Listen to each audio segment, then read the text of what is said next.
Hello, hello, hello, and welcome to the Diverse Thinking, Different Learning podcast. Today is a special day. It is episode 100. It is hard to believe that I'm even saying that because we launched this little podcast in November 2020, right in the beginning of the COVID-19 pandemic, with the hopes of helping parents who have a child struggling at home and wanting to bring information, expertise to their homes so that they could better support their children. And we're now 100 episodes in, continuing to cover topics related to reading difficulties, attention problems, the mental health challenges that many children and adolescents face, understanding them, and also how do we support children moving forward. So today I'm actually going to re-air episode number 1.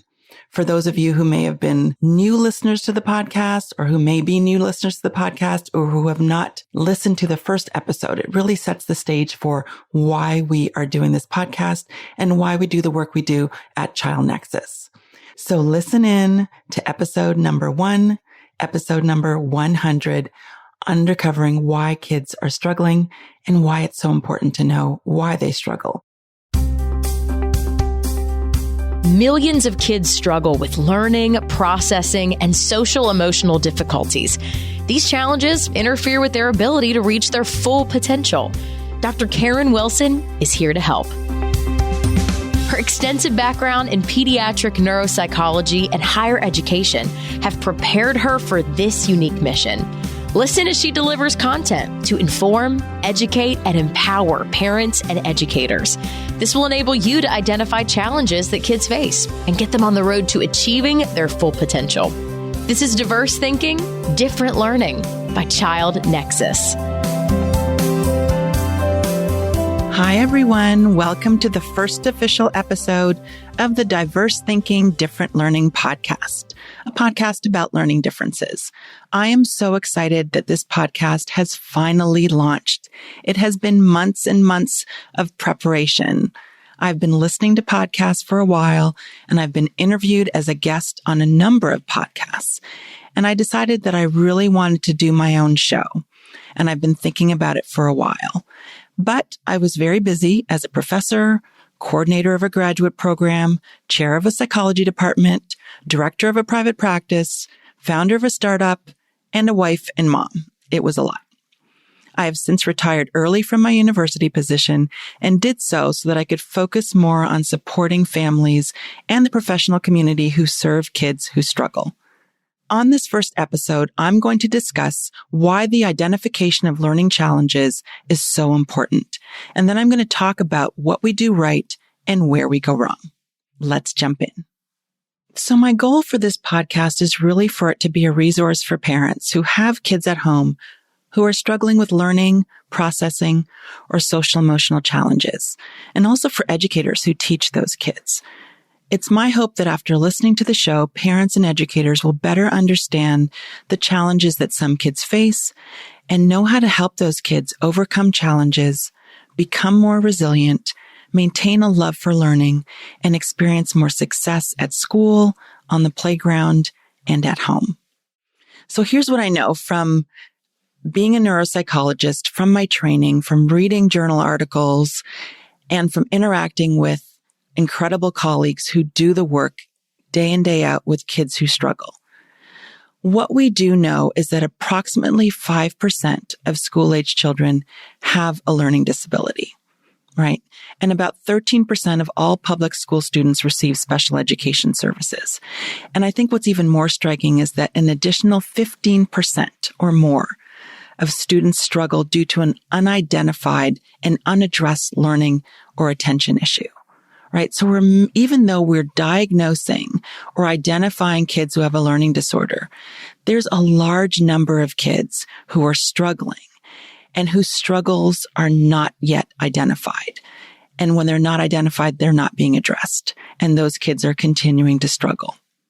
And this has really been the bulk of a lot of the work that I do and the reason for the work that I do, because kids come to see me because they've experienced some kind of struggle in school or at home.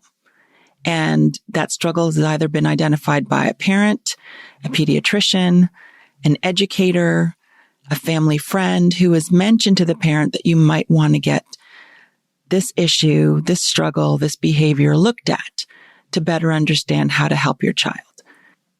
What we know is that not all brains develop in the same way. And for some kids, the way their brains are organized cause them to have more struggles than their peers. And these struggles can look very different in different kids. For some kids, they may have trouble remembering directions. They may look like they don't want to listen, but it's really a struggle with understanding and following directions. For other kids, reading might be slow, effortful, and maybe even a little unpleasant because it is such a difficult task for them. For some kids, they can do the work, but it takes them so much longer than their peers to complete the same task. Some kids will have trouble concentrating. Some kids will have trouble focusing on tasks that they're not particularly interested in, but can spend hours doing things that are not academic related. And those are tasks that we typically refer to as non-preferred tasks. Some kids may look unmotivated and they may be described as being underachievers. They may complain about school. Other kids may have a lot of really great ideas in their head, but when they put their pencil to the paper to get out their ideas in written form, they really have a hard time conveying that information in writing. And so for some kids, there can even be a disconnect between what they say and what they do. So they seem to understand a great deal when you're speaking with them, but when they have to show what it is that they know on a test, they really struggle. And when kids struggle, there often can be a misunderstanding. And with misunderstanding can also come mislabeling.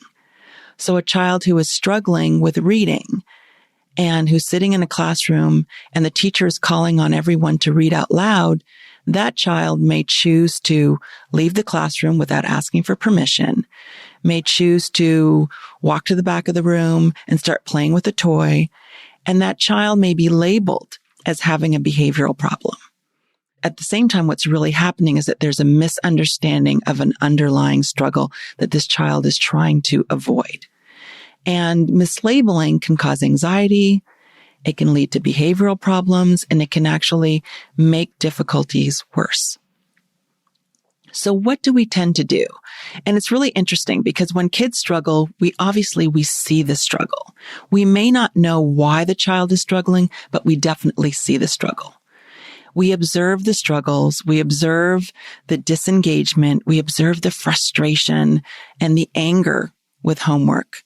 We observe the underachievement, and we hear it where a teacher might say, he seems really, really bright, but he's really just not interested in learning, or we're really having a hard time engaging him. And so we see the struggle and we observe the struggle. But often what we do, instead of trying to understand the struggle, is that we rationalize the difficulty. And I've heard it, and teachers have heard it, and other parents have heard it. We hear things like, he'll grow out of it, right?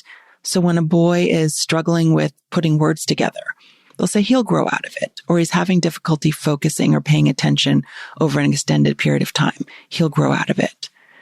A girl who's struggling with getting her ideas out, with participating in class, who seems very reserved. Some people might say, oh, she's just shy, right? That's just who she is. Some people might say, he's just lazy.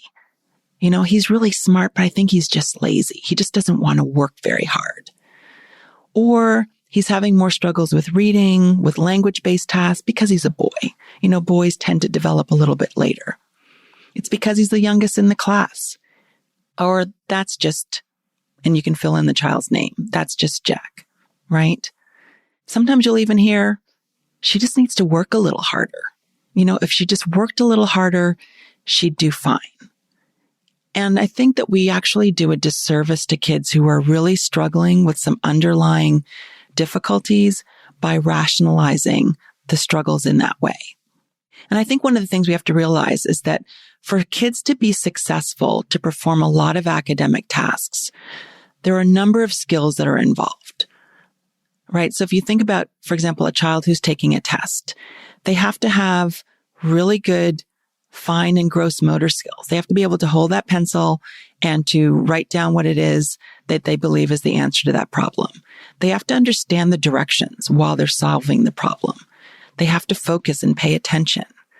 All of those things have to happen at the same time in order for them to do well on a test, for example. Now, when children have a learning disorder, and we're going to talk about this a great deal in subsequent episodes and later episodes, but when kids struggle with a learning disorder, they typically experience trouble learning skills in the regular classroom. So they tend to be behind their peers in a particular area or in one or more areas. They tend to respond differently in a regular classroom, and they tend to require more specialized instruction and accommodations in order to do well. The problem is that when kids are struggling with a learning disorder, we don't always know that that's what the problem is. And if we just observe the problem without understanding it, we really can't get to the appropriate intervention. And one of the things I often like to talk about is an example of a kid who's struggling with reading, right? A child who's struggling with reading comprehension. So a child is given reading assignments, and the teacher notices that this child is really struggling with understanding information that is in the book on the page. So when a child is struggling with reading, one of the things that you can do is jump to intervention, right? You jump to a child is struggling with reading comprehension. Let's get him a tutor, right? And that's common to want to help this child read. But if you really don't understand the underlying issue behind the reading struggle, how are you going to know how to intervene? So I'm going to give you an example of a child who's struggling with reading comprehension. And reading comprehension, understanding what it is that you are reading, takes into consideration a number of different processes, right? There are a number of different things that need to be working well in order for you to understand what it is that you read. And any one of those things can break down and cause struggles with reading comprehension. So a child can have difficulty with reading comprehension because they have poor working memory. Working memory refers to your ability to hold information online or in your head while you're doing something else.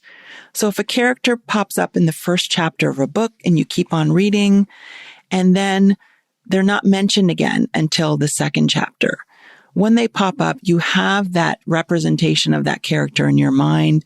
You've been holding it in your head, in your working memory, and so that you can continue reading the story and understanding where that character fits in the context of the story.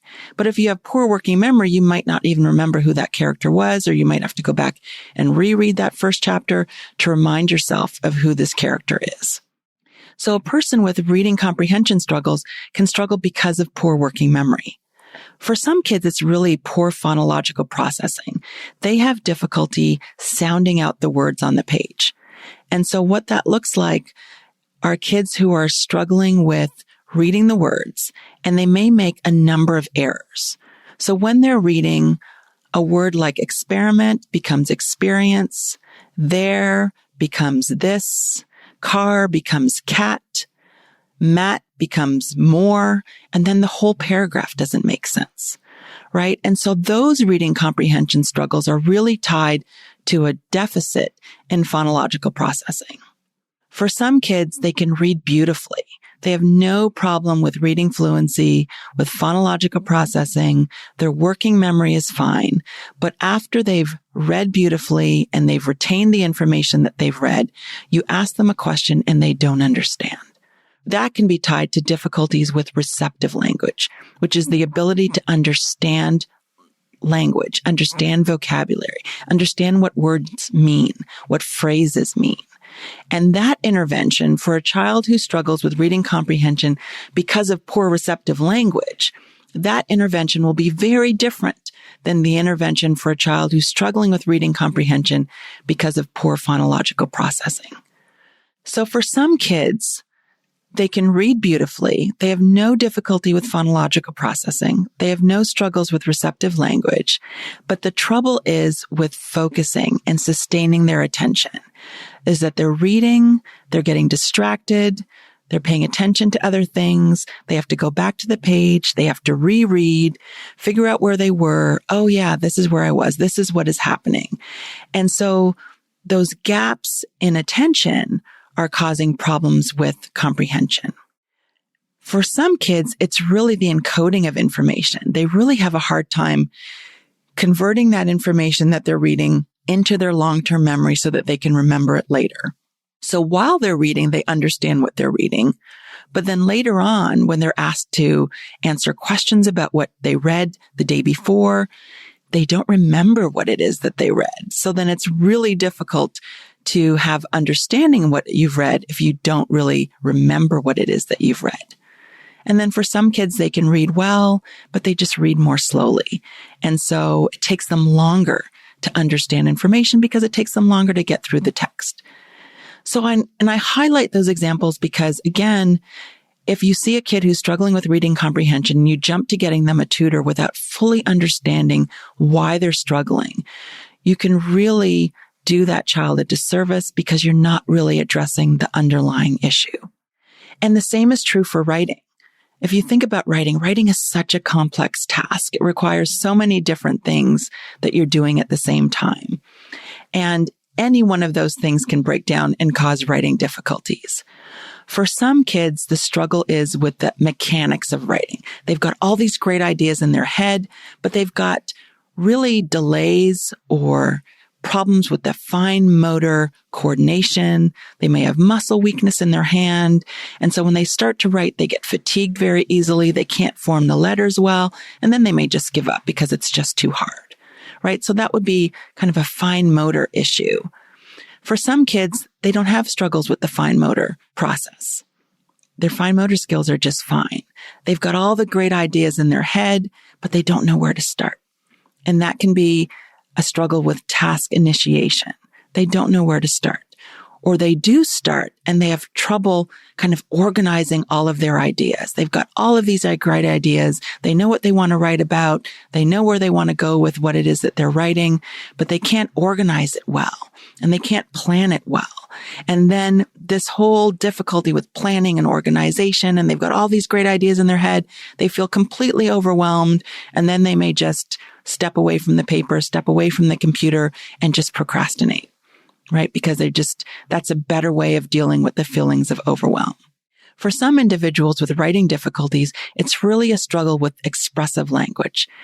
These are kids who struggle with finding the right words to put on paper, with finding the right organization of their words, right? How do I put these words together in the right way so they can convey what it is that I'm trying to say, right? So that may be an expressive language issue.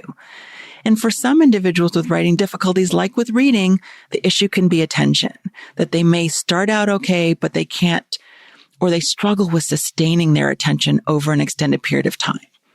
And so they get distracted, they walk away, time goes on, they start doing other things, and then it's 9 p.m., it's time for bed, and they've only written, the first 2 sentences. And so again, that can interfere with their ability to really demonstrate their knowledge fully when they're writing. For some kids, the difficulties with phonological processing that impact writing also impact their ability to spell. And so they have trouble figuring out how to spell words. And those kids, again, have a lot to say. They've got a lot of great ideas, but they can't spell the words that they want to use in the sentences that they want to put on the paper and the paragraphs that they want to write. And for some kids, the spelling difficulties are so frustrating that they write as little as possible. These are kids who have these great ideas. They can tell you kind of paragraphs and paragraphs of things that they want to write. They have these great ideas, but their spelling interferes with their ability to really demonstrate what it is that they know. And so I'm highlighting reading and writing because, again, kids can have struggles with reading and writing for a number of different reasons. And if you don't know why a child is struggling, it's really hard to then give them the appropriate support and the intervention that they need in order for them to overcome the struggle and to be successful. So one of the things that I do in my private practice and that we do in my private practice is that we do evaluations. We assess kids who have struggles. And what we do is we uncover, again, the reason for the struggle. And when we do assessments, we do them because the assessment really serves as a guide for appropriate intervention to address the difficulties that a child is experiencing. And an assessment is important for a number of different reasons. One, you're going to identify whether the struggle is working memory, receptive language, expressive language, attention, memory, anxiety, a disturbance in sleep. And then you can really work to help that child overcome the struggle. But it's also important for a number of different reasons. And one of those reasons is when a child struggles with a learning disorder, what the research tells us is that 1 in 3 children with one learning disorder will also meet criteria for an additional disorder. And so it's not even enough to say, aha, we found that this child is struggling with a reading disorder, right? If we just think that a child is struggling with reading and we only assess for reading, we may miss another area of difficulty that that child is also struggling with. And so our approach to assessment is really to be comprehensive so that we don't miss anything. And that's particularly true because of what we call comorbidity, when what that means is that kids who struggle with one issue often struggle with another issue. And we want to make sure that we're addressing both. And again, this really speaks to the need for an appropriate intervention because assessment informs intervention. And we know that when kids get the right intervention, we really can see the trajectory of their learning change significantly. What I have seen and what the research shows is that, for example, when we identify a child who's struggling with dyslexia, a specific learning disorder in reading, and we get the appropriate intervention and we utilize an evidence-based intervention that really targets those phonological processing centers in the brain. What we know is that when a child is struggling with reading, and we've identified that that reading struggle is tied, for example, to problems with phonological processing, problems with sounding out the words.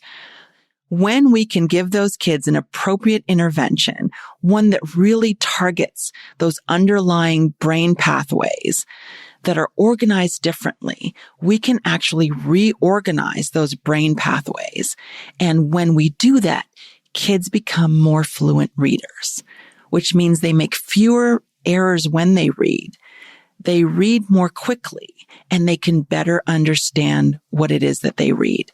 But again, we have to understand where the struggle is so that we can really do the appropriate intervention and get the kids the appropriate intervention.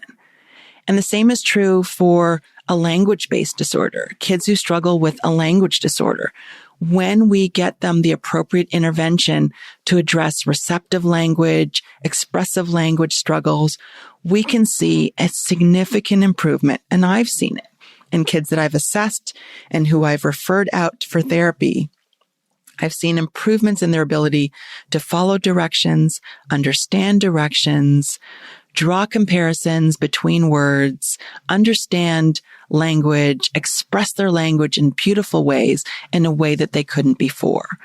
But again, the key was really understanding and identifying the language-based issue so that then we can address the struggle, address the neurodevelopmental disorder with an appropriate intervention. And so, one of the things we do in our private practice is that we assess for a number of different areas, particularly when we don't know why a child is struggling. And this holistic and this comprehensive approach can be important for a number of kids, particularly when you don't know the reason why they're struggling. But again, comprehensive evaluation may not always be necessary in all cases. So even though I'm a neuropsychologist, I'm not going to say that all kids who struggle need a full neuropsychological assessment because that's simply not the case. For some kids, there really is an emotional block, and that emotional block may be tied to anxiety.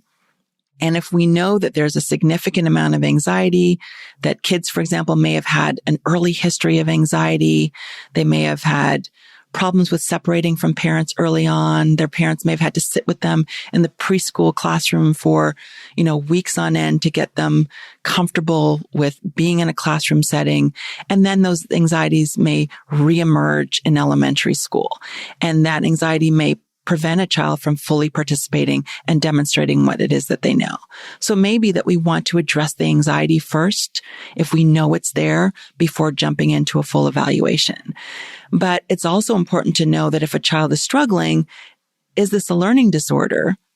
Is this a difference in the way that they learn information? Or is this anxiety? Or is it anxiety and a learning disorder? Because if a child has anxiety and they have a learning disorder, it's not enough to just do the intervention for the learning disorder. You also have to address the anxiety. And if it's just anxiety that's causing the issue, then you don't want to have a tutor help that child with his or her homework, because then again, you're not dealing with the underlying issue. And for an example, a child who's struggling with anxiety can be irritable. They can be extremely tired because they're anxious at night. They may be worried about school the next day. They may, again, have disturbances in their sleep, have difficulty with sleeping. They may fall asleep, but then get up a number of times in the night, and then they're fatigued during the day. And when they're fatigued, they may have poor concentration. And this can look like a child who has attention issues, but it can also be a child who's struggling with anxiety. And so identifying that anxiety is the primary issue is really important, because then again, you're dealing with the underlying issue. You're working on that issue so that that child can overcome the struggle with anxiety and then really have a better experience in school, at home, and in life. And similarly, the same is true for sleep. It's interesting is that some kids will struggle with attention, and some teachers will think that this is probably an ADHD. It's probably an attention issue. And one of the things that we look at as clinicians is that we look at sleep, because sleep is such an important part of our lives, right? As human beings, we spend approximately 1/3 of our lives in a state of sleep, yet 70% of American kids and adults get insufficient sleep. And why that's important is because when kids and adolescents don't get enough sleep, what that looks like is poor attention. You get sleepiness in school. You get psychomotor slowing, which is really kids have a difficult time getting started. They're very slow moving. They can be very sluggish. They can have struggles with executive functioning, right? They can have struggles with thinking, with planning, with organizing, with sustaining their attention. And not because they have ADHD, it's because they got 8 hours sleep when they really need 12 hours of sleep. And so again, understanding the reason why kids are struggling is so important to making sure that you're supporting them and giving them what it is that they need to overcome the struggles that you're seeing. So understanding the struggle is a key piece.